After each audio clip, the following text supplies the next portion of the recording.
Como cada marzo están iniciándose las clases en primaria y en secundaria para hablar de este tema y en particular de uno de los mayores inconvenientes que tiene hoy la educación en nuestro país. Estamos recibiendo al licenciado Daniel Corvo, representante del Partido Nacional en el CODICEN. ¿Cómo le va, Corvo? Buen día. Buen día, ¿cómo está? Muy bien. ¿Cómo ve este inicio de clase 2013?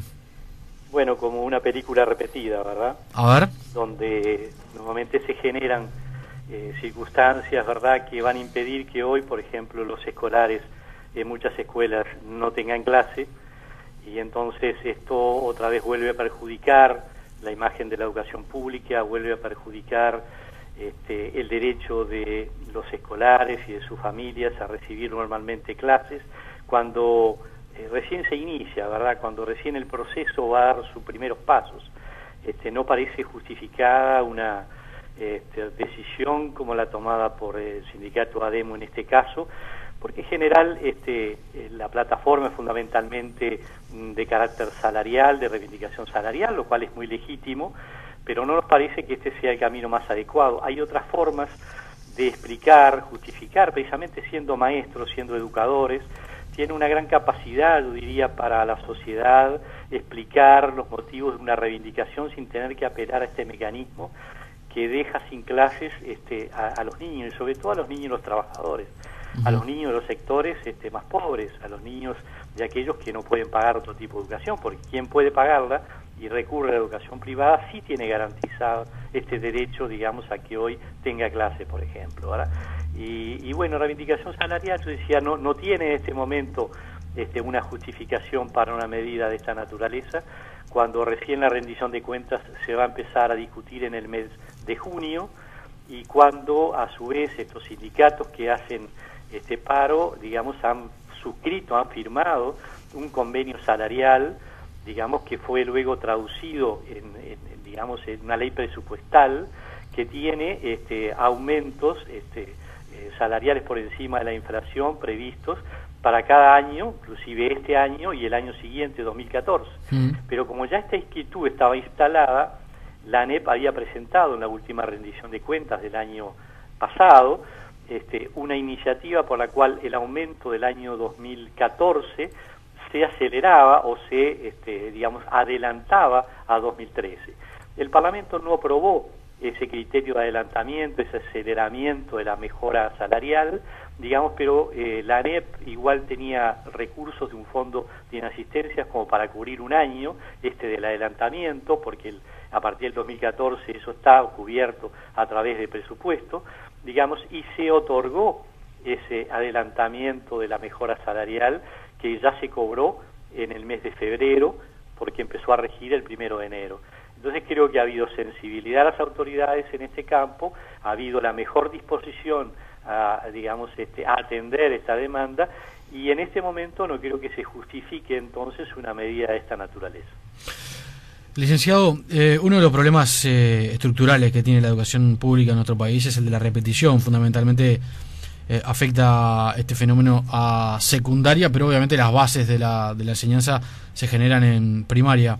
Usted ha elaborado un documento en relación a este tema y a qué cambios habría que implementar para mejorar los niveles de aprendizaje y, por lo tanto, eliminar paulatinamente los altos estándares de repetición. El documento está expresado en dos grandes puntos, uno vinculado a primaria y otro a secundaria. ¿Cuáles son las bases fundamentales de la propuesta? Como usted señala, efectivamente la repetición, digamos, va generando un fracaso en los alumnos que luego se desafilian. Es decir, cuando hay algún episodio de repetición en primaria, está documentado e investigado, eso determina luego un fracaso en el nivel siguiente, del ciclo básico. De hecho, de cada 10 alumnos que tienen algún episodio de repetición en primaria, solo uno de cada 10, digamos, logra superar el ciclo básico y continuar estudios.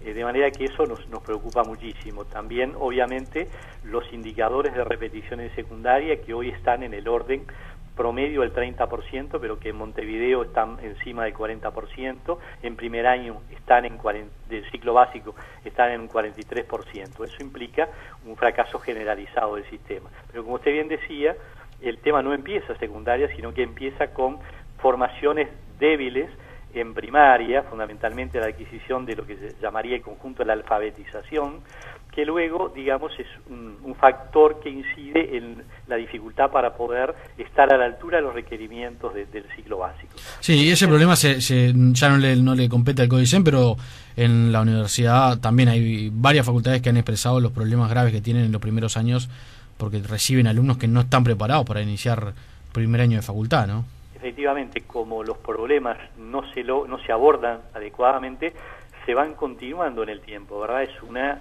acumulación de déficit, digamos, que se va acumulando en el tiempo y llegan a la universidad con esas dificultades, aún pensando que los que llegan son muy pocos, porque los que egresan, la tasa de egreso de educación media es de apenas un 37%, es decir, solo un tercio de de cada generación logra transponer la educación media, de manera que los que llegan es ese tercio, un tercio de los que son los mejores, ¿verdad? Entonces se comprenderá la dificultad del resto, lo cual digamos genera luego impactos en las oportunidades que tienen esos jóvenes que han ido fracasando a lo largo del ciclo escolar y del ciclo liceal. Entonces, en ese sentido, lo que decimos es la repetición, lo que refleja y lo que no puede perderse de vista es una inadecuada adquisición de conocimientos, competencias y habilidades, ¿verdad? Es decir, hay que poner en el centro la cuestión los aprendizajes. Se ha discutido mucho, o ha empezado a discutirse mucho, en el mundo se ha discutido mucho el tema de la repetición, si es un instrumento adecuado, si es funcional a la adquisición de aprendizajes, si no genera luego efectos negativos en el alumno, y efectivamente hay una literatura pedagógica que señala de que la repetición es un instrumento poco adecuado para lograr éxito, digamos, en logros de mejores aprendizajes. Y en ese sentido, digamos, hay una limitación y hay una crítica muy fuerte que se hace a este expediente de la repetición. Pero también eso ha llevado, y lo hemos visto en autoridades del Ministerio de Educación y Cultura, incluso de UNICEF, a plantear, bueno, entonces, si la repetición tiene efectos negativos, lo que habría que hacer es dejar pasar, es decir, ser más flexibles a la hora de evaluar para que pasen la mayor cantidad posible de alumnos, digamos, en los años escolares. Y eso nos parece, ¿verdad?, una cosa negativa, porque lo que hace es hacer invisible cuánto aprenden los estudiantes, si aprenden o si no aprenden, porque si no aprenden, aun cuando uno los deje pasar de curso, entonces van a tener tales déficits para abordar los siguientes que va a ser imposible que puedan, digamos, efectivamente tener éxito, y eso me parece que es lo que está pasando. Hay una conciencia generalizada de que la repetición no es un buen instrumento, y entonces se deja pasar a los escolares y luego estos no están equipados para abordar los requerimientos de los cursos superiores. Y esto uno lo comprueba con un dato. En sexto año de escuela, el 98.5% de los alumnos aprueban. Si solamente repite 1.5%, ¿verdad? Pero de ese 98.5% que aprueba sexto año, ese mismo grupo de alumnos al año siguiente, en primero de liceo, repiten el 43%. O sea, ahí hay una incongruencia. Está claro que hay un problema, digamos, de evaluación, hay una flexibilización de la evaluación de los alumnos. Entonces, ¿qué hacer si la repetición no es buena y la no repetición o pasaje automático tampoco es un buen expediente? Es ahí cuando nosotros planteamos una propuesta de reorganización del ciclo escolar primario, llevando los 6 años de primaria, los 6 grados de primaria, a 3 ciclos de 2 años cada uno. El ciclo implica poner un espacio temporal más amplio, por lo tanto más flexible. Sí. Y uno de los problemas es que la repetición lo que hace es evaluar a un alumno en un tiempo estándar, que en este caso son 9 o 10 meses.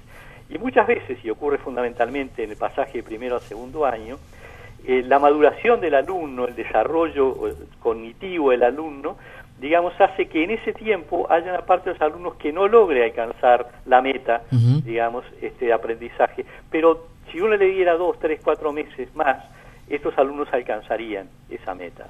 Pero entonces, ¿cómo se estructura esos 3 ciclos, digamos?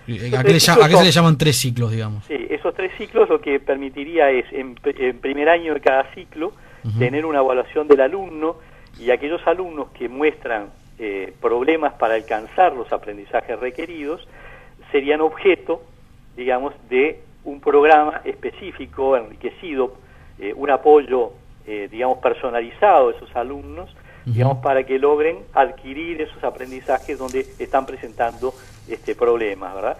Si se trata de un simple rezago, un apoyo, digamos, con un programa enriquecido, creemos que va a ser una cosa muy positiva para que alcancen las metas.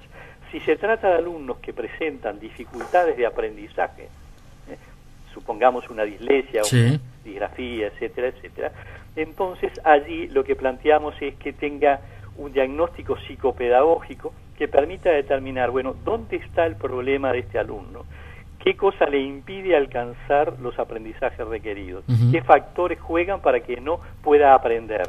Es decir, como quien va al médico cuando tiene,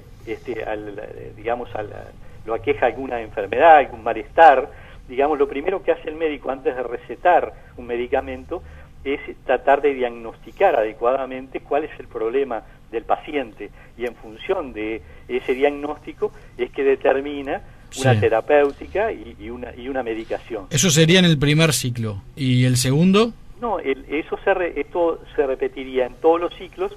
En el primer grado, el primer ciclo, se haría una evaluación, y cuando el alumno no esté alcanzando, iría, digamos, a ese apoyo adicional o a ese programa, digamos, orientado a las características y dificultades que ese alumno presenta, ¿verdad?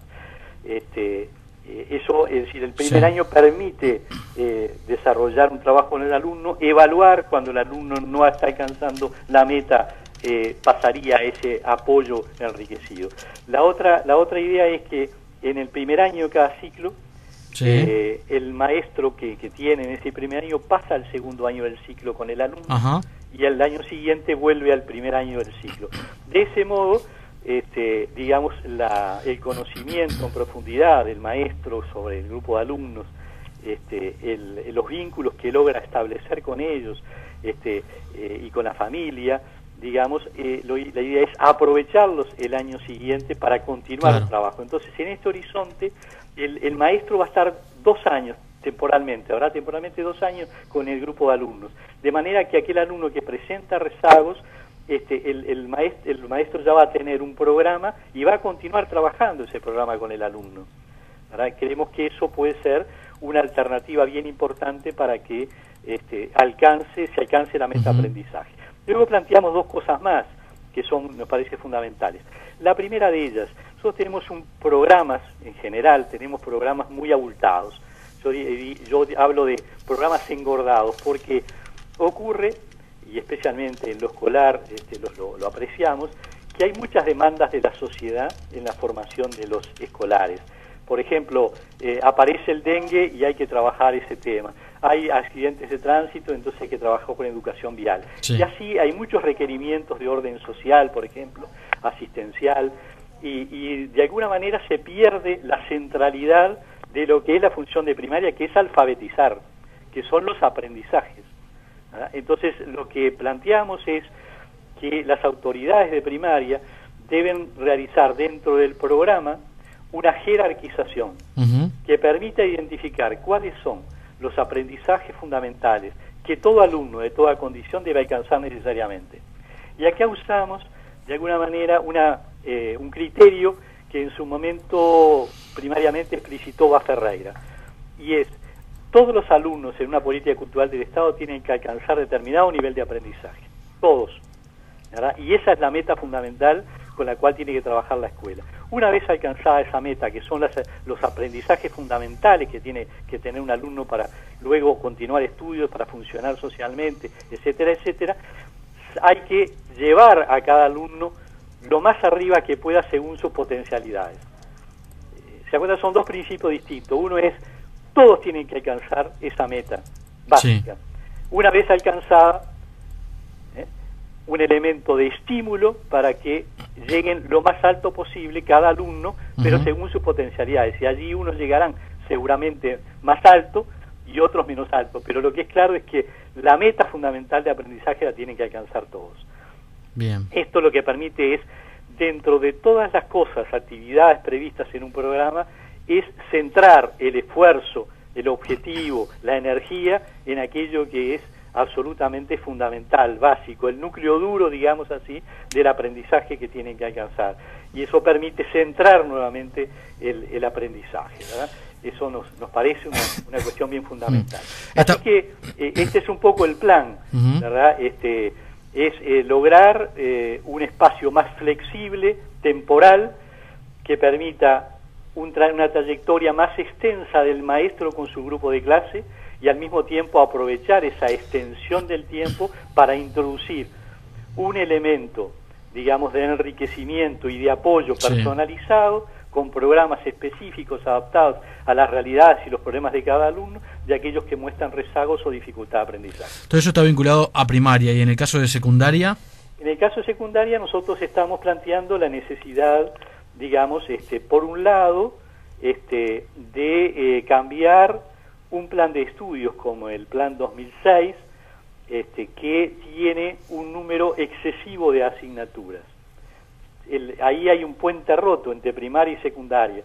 No hay ninguna lógica, no hay ninguna racionalidad en un sistema que plantea que lo mejor para un alumno escolar de sexto año es tener un solo maestro, una sola maestra, y que al año siguiente, cuando pasa al ciclo básico, el liceo o escuela técnica, tiene 13, 14 profesores.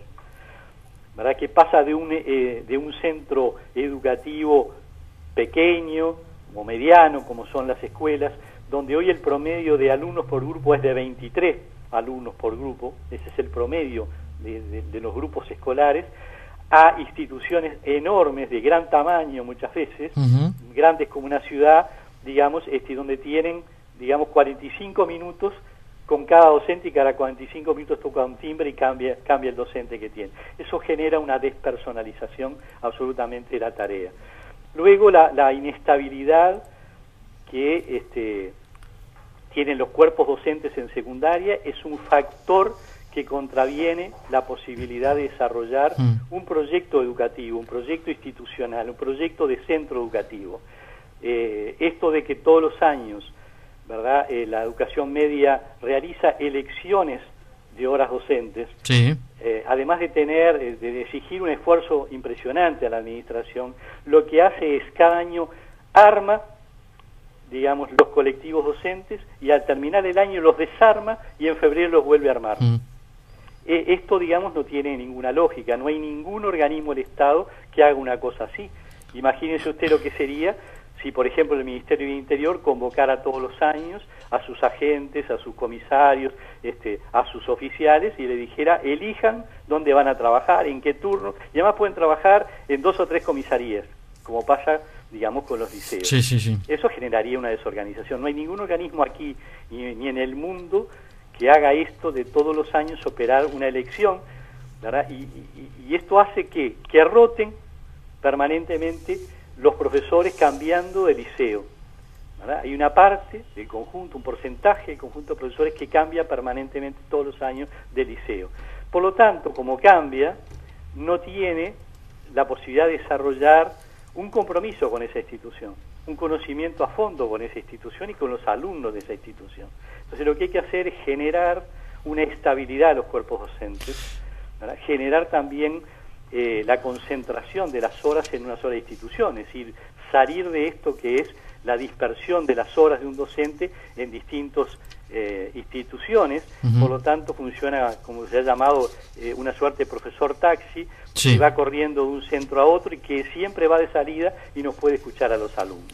Ahora, por ejemplo, en relación al tamaño de los centros de estudio, ¿es posible en la actual realidad edilicia llevar adelante esta posibilidad, digamos, de tener centros de estudios más chicos y más accesibles? Implica toda una política, ¿verdad?, de desarrollar, digamos, más centros educativos. Hay que ver, por ejemplo, la distancia que hay entre la cantidad de escuelas y la cantidad de liceos. Entonces tenemos que ir a mayor cantidad de liceos, tenemos que ir también, digamos, a liceos más chicos, ¿verdad? Pero ahí tenemos un problema. Entonces, lo que sí podemos hacer ya es decir, elegimos horas por 5 años, por ejemplo, ¿verdad? Y no estamos rotando todos los años. En lugar de que el profesor tener sus horas dispersas en 3 o 4 liceos, concentra sus horas en un solo liceo y se termina el tema de las horas y vamos al tema de los cargos. Eso permitiría una estabilidad de un cuerpo docente que durante varios años trabaja junto, define un poco la realidad de esa institución, diagnostica dónde están sus dificultades, sus problemas, desarrolla un plan, digamos, para mejorar esos problemas y de ese modo, digamos, tiene un cuerpo docente que sabe qué está haciendo, qué objetivos persigue, cuáles son sus metas cada año, ¿verdad? Y no lo que ocurre ahora, que cada profesor es como una unidad separada, como una célula, digamos, en un organismo absolutamente separado, cada uno de ellos dando su mensaje personal, particular, individual, y por lo tanto disonante para los alumnos, porque no hay un trabajo de ellos posible que permita decir, bueno, acá hay un proyecto de este centro, hay un proyecto institucional, hay un programa acordado de lo que vamos a hacer juntos, ¿verdad? Y entonces eso es lo que generan los alumnos,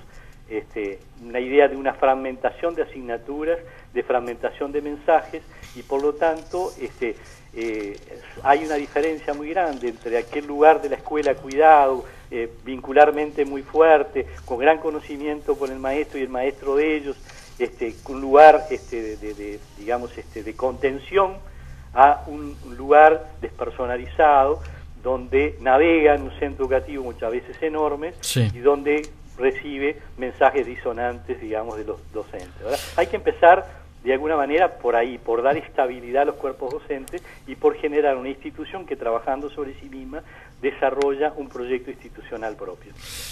Bien, Corvo, le agradezco mucho estos minutos, ha sido muy amable. No, gracias a usted. Muchas gracias. El licenciado Daniel Corvo, representante del Partido Nacional en el CODICEN.